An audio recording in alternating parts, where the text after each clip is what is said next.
Bom, hoje nós vamos para a nossa sessão 13 do texto, na verdade do Tratado de Jamian Shaibah, né? Então, é, eu não estou com vamos dizer assim, eu estou lendo junto com você, tá bom? Eu não estou com um texto preparado aqui, lendo numa espécie, na minha época de juventude, chamava-se de teleprompter. Eu não estou, eu estou lendo exatamente o que você está vendo, é o que eu estou vendo, então, e traduzindo ao mesmo tempo, tá bom? Então, para quem for assim um pouco mais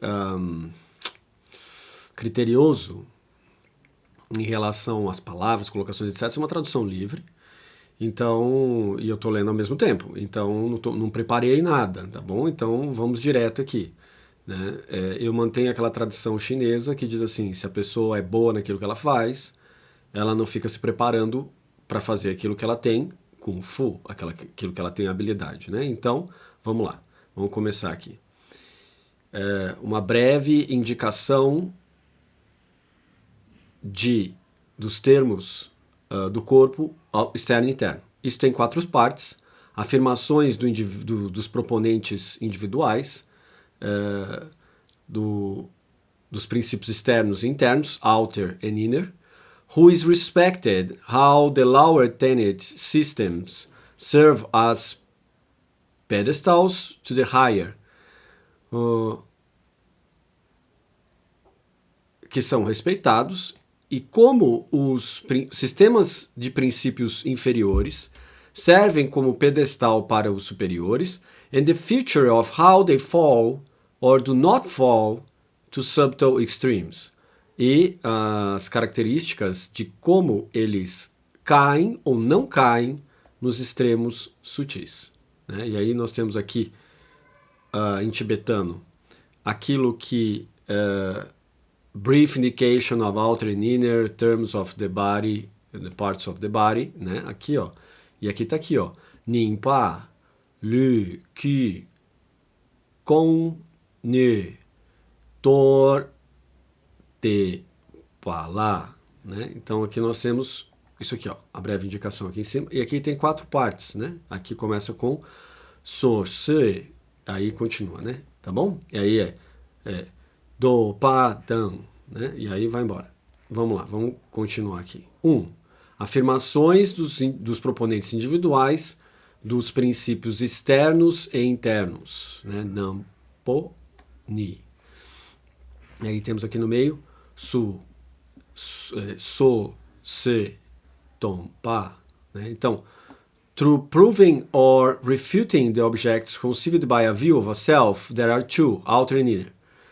Então, através da prova ou da refutação, concebida como uma visão de um ser, existem 2, a externa e a interna.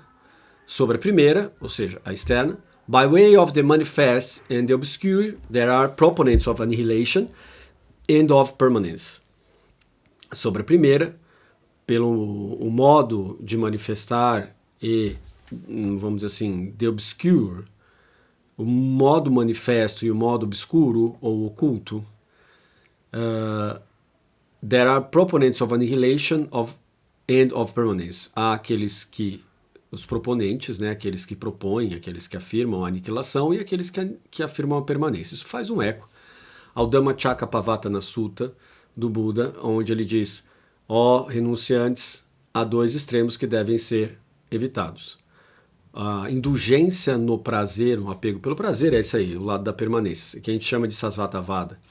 E a indulgência, ou se indulgir, ou se colocar sob um extremo ascetismo, que também ele diz que não leva a nada, que é o Thyadavada, que aqui está como annihilation, né, aniquilação. Through asserting and refuting true existence, there are proponents of the true existence and proponents of no true existence. Por meio da afirmação e refutação da existência verdadeira, há proponentes da existência verdadeira e proponentes da não existência verdadeira. Through holding to the outer and the inner, there are proponents of objects and proponents of mind only. Então, aqueles que mantêm o externo e interno, há os proponentes dos objetos e proponentes da mente apenas, né? Então aqui nós estamos diante de vamos dizer assim, de uma exposição que traz alguns elementos que a gente precisa começar a se acostumar. Além desses dois extremos que devem ser evitados, esses dois extremos são evitados por meio da pratitya samutpada ou da teoria da interdependência ou correlacionalidade e cooriginação dependente. Tudo isso é desdobramento da possibilidade de tradução do termo pratitya samutpada em sânscrito, ok? Então seria esse meio termo. Portanto, não é um meio termo aristotélico, nem um meio termo matemático. Nós estamos falando aqui de um terceiro ponto de vista sobre a realidade. Então, through asserting and refuting true existence, there are proponents of true existence and proponents of no true existence. Então, assim, daqueles que afirmam uma existência verdadeira, e quando a gente vê true existence nos textos budistas, nós estamos diante de uma questão soteriológica. Não é só uma questão filosófica, não é uma questão de especulação metafísica natural ou teologia natural. Nós estamos diante de uma real especulação ou investigação soteriológica, que esbarra numa questão de erro cognitivo fundamental chamado de avidya viparyasta. Okay? Então aqui nós estamos diante... Avidya viparyasta é um termo que diz assim, ignorância distorsiva, que distorce o modo como a gente conhece como as coisas acontecem. A partir disso surgem as aflições, as dores, as incompreensões e assim por diante, certo? Então, there are proponents, aqueles que afirmam uma existência verdadeira e aqueles que afirmam uma não existência verdadeira. Então, há aqueles que afirmam e aqueles que refutam a existência verdadeira, né? Então, dentre eles, há aqueles que afirmam a existência verdadeira. O que é a existência verdadeira? É um tipo de modo de existir que não existe de fato, mas é captado pela nossa cognição como existente. Então, o que seria isso? Qual a característica disso? A gente considera que as coisas, no nível psicológico, existem de maneira inerentemente existente. O que isso significaria, né? A gente sente que as coisas existem desprovidas de causas e condições. Tá bom? Então aí está a questão. E no true existence, diz então ali que as coisas não existem de maneira a ser fundamentada em cima de uma existência que independe de causas e condições. Filosoficamente, a gente vai para o ponto da substância ou da essência. Substância e essência, sendo tecnicamente falando, não é coincidente. Uma coisa é uma coisa, outra coisa é outra coisa. Mas como a gente está falando de conhecimento popular e divulgação desse conhecimento, eu não vou ser técnico aqui e vamos equivaler então substância à essência. Tecnicamente, não é correto. Há diversos modos de pensamento distintos, a começar lá da tradição cristã e depois permeando também a tradição budista.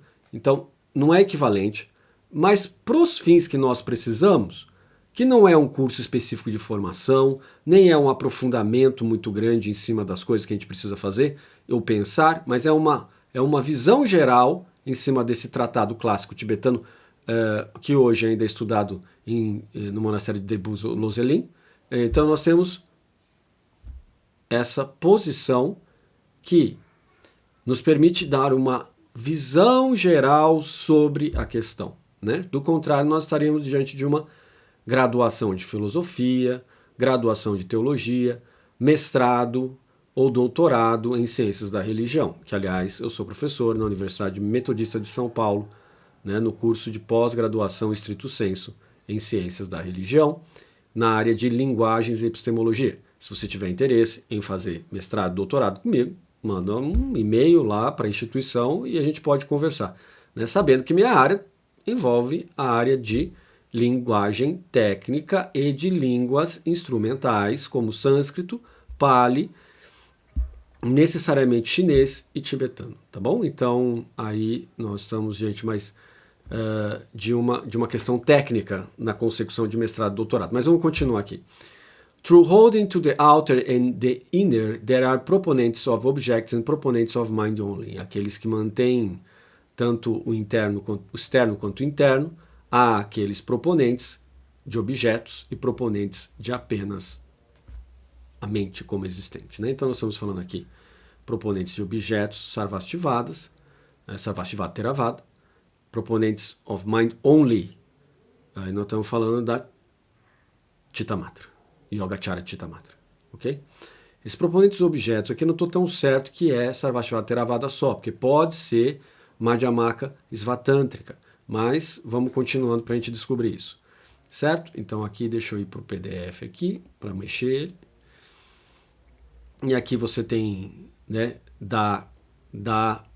lhe, ni, du, ko, chi, ne, ni, né, e assim vai, tá bom? Isso aqui é o tibetano.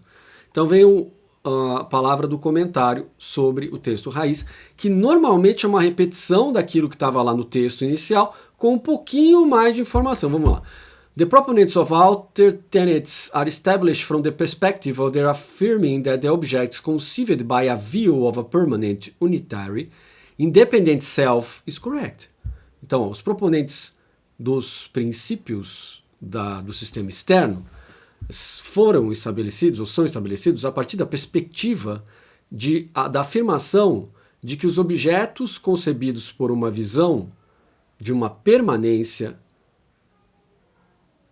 de algo unitário, independente, ligado ao si mesmo, está correto, né? Então, aqui nesse ponto de vista, o si mesmo é permanente, unitário, ou seja, não diviso, não composto, independente, ou seja, não precisa de causas e condições. Ele está dizendo que está correto, né, nessa perspectiva deles. Proponents of inner tenets are established from the perspective of their refuting such. Os proponentes dos princípios internos são estabelecidos a partir da perspectiva da refutação daqueles. Quais? Dos princípios externos, certo? With respect of outsiders, com respeito àqueles que são de fora, those who assert only objects of direct perception are proponents of annihilation, and those who also assert obscure objects are proponents of permanence. Claro, então, com respeito àqueles que são de fora do sistema budista, há aqueles que afirmam somente que os objetos somente existem, ou que existem somente objetos da percepção direta sensorial, é só aquilo que eu capto pelos meus sentidos é que existe. Esses são os proponentes aqui chamados de aniquilacionistas, proponentes da aniquilação, ou seja, né, na equivalente nossa aqui seria quem? Seria os materialistas, seriam os materialistas, né? And those who also assert obscure objects are proponents of permanence. E aqueles que afirmam objetos obscuros são proponentes da permanência. Seriam quem? Quem está dentro do sistema teísta. A lógica da teologia revelada não é alcançável pela lógica da razão natural, e então são aqui no texto objetos obscuros. Quem seria o objeto obscuro aqui? Seria anjo, seria Deus, seria a Trindade, seria a graça, são objetos obscuros porque dependem da fé. Então são obscuros porque depende de uma revelação, percebe? Revelar aquilo que está obscuro, né? Mostrar aquilo que está obscuro. Então nós temos essa questão aqui, né, de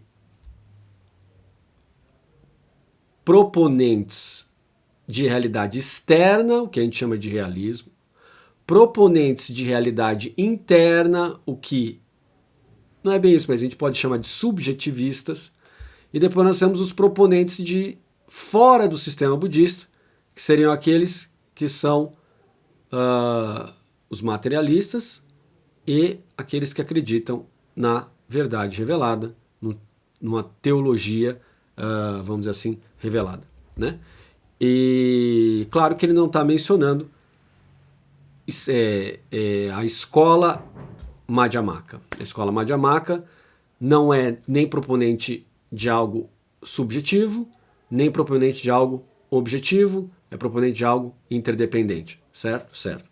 Quem que se desenvolveu mais na China? A escola, que ele, o autor da tradução, o Jeffrey Hopkins, e o Bill McGee, que foi o revisor, ambos eu conheci pessoalmente antes do falecimento deles, conversei com eles também, algumas vezes, tive aula com o Bill McGee de tibetano, né, e faço isso em homenagem a ele, esses nossos episódios também, e em homenagem ao Jeff Hopkins, como eu disse para vocês, eu conheci ele também, né? Então, nós temos aqui, Na China, como eu disse para vocês, né? Na China quem venceu foi a escola Yogacara, o debate. No Tibete e na Mongólia quem venceu o debate foi a escola Madhyamaka. E a escola dos Alter Tenets que estão falando aqui, que talvez sejam o Sarvastivada e Theravada. O Sarvastivada foi absorvido pelo Mahayana e Theravada continua até hoje no Sudeste Asiático, né? E também na Inglaterra, Estados Unidos, aqui no Brasil também nós temos Theravada está para todo lado, né? E Mahayana, assim como Mahayana, tá bom? Então, estamos aqui. O que é o Mahayana mesmo? São essas escolas principalmente marcadas por textos que falam da vacuidade e que falam da vacuidade dos fenômenos e que falam da possibilidade das pessoas se tornarem heróis, heroínas por meio da mente que deseja pela plena iluminação para benefício de todos os seres. Isso marca a concepção Mahayana junto com as perfeições do Bodhisattva. Tá bom? Então, a geração da mente de iluminação, a Bodhicitta, isso marca o Mahayana. Agora, nós temos uma outra escola, que é a escola Theravada, que também fala de vacuidade, a Anatman, o não si mesmo. É uma espécie de vacuidade, mas não expande muito essa vacuidade para fenômenos externos, no sentido de geração da mente de plena iluminação, porque a vacuidade dos fenômenos externos também está lá. Agora, o que não está lá é essa super especialização na ideia de Bodhisattva, 10 perfeições, geração da mente de iluminação, etc. O fundamento de todo o budismo está na escola Theravada e na escola Sarvastivada. Como a Sarvastivada foi absorvida pelo Mahayana, então nós temos o estudo já direto lá dentro. Mas Theravada é muito interessante, por isso que eu fui lá estudar na Kelaniya University of Sri Lanka, que é uma graduação, mestrado, doutorado em estudos budistas, mas na perspectiva Theravada. Eu fui para dar uma complementada à minha perspectiva Mahayana. E vi um monte de coisa muito interessante, né? São muitas coisas ali que contribuem muito na perspectiva de entender a filosofia da religião budista, né? Que é o meu campo. Né? Mas e a religião budista em si? Não, eu entendo ela, mas eu não sou especialista, porque para ser especialista nisso, no sistema budista você precisa ser um enunciante, um monge ou uma monja. Né? De preferência depois de 10 anos de cumprimento de votos, né? Para você chegar a ter acesso a diversas informações, ler comentários, etc. Então é mais difícil para um leigo como eu. Na verdade não é difícil, é basicamente impossível, mas para monges e monjas não. Então eu consigo ficar até onde me permite o meu estado ou estatuto social budista, que é a parte da filosofia. Né? A Igreja Católica também é parecido com isso. Se você for padre, bispo, cardeal, diácono, muda a situação lá dentro da igreja. Né? Você tem acesso a outros tipos de informação histórica, outros tipos de informação e assim por diante, do que um leigo, uma leiga. Eu também sou um dominicano na minha área católica, né, que eu recebi da minha mãe. Minha mãe é italiana e descendente de italiana, né, porque veio para o Brasil, aquela coisa toda a família e tal. E aí o lado chinês, meu pai também veio da China, então fica aquela coisa, né, lado chinês e lado italiano, então, mas dois lados têm essa limitação. Os leigos e leigas têm uma limitação nas duas tradições, tá bom? Então, fato da vida, não dá para mudar, entendeu? São estruturas milenares, e que fica muito difícil da gente querer questionar muito isso, né? No sentido de vamos fazer uma revolução, vamos abrir tudo, como é a ideia da filosofia moderna, filosofia contemporânea. Não, isso não está lá. Né? Existe um viés forte, umas restrições relacionadas à tradição. Tá bom? Então, na próxima sessão nossa, que é a 14, nós vamos passar aqui para o próximo tópico. Né? Na verdade, é uma extensão do comentário de Nawan Palden, tá bom? E aí nós paramos por aqui para você não ficar cansado e mantermos uma corrente aí diária de estudos rápidos e percepções gerais sobre os princípios budistas em diálogo com algo da tradição cristã. Grande abraço para todos vocês e vejo vocês na sessão 14.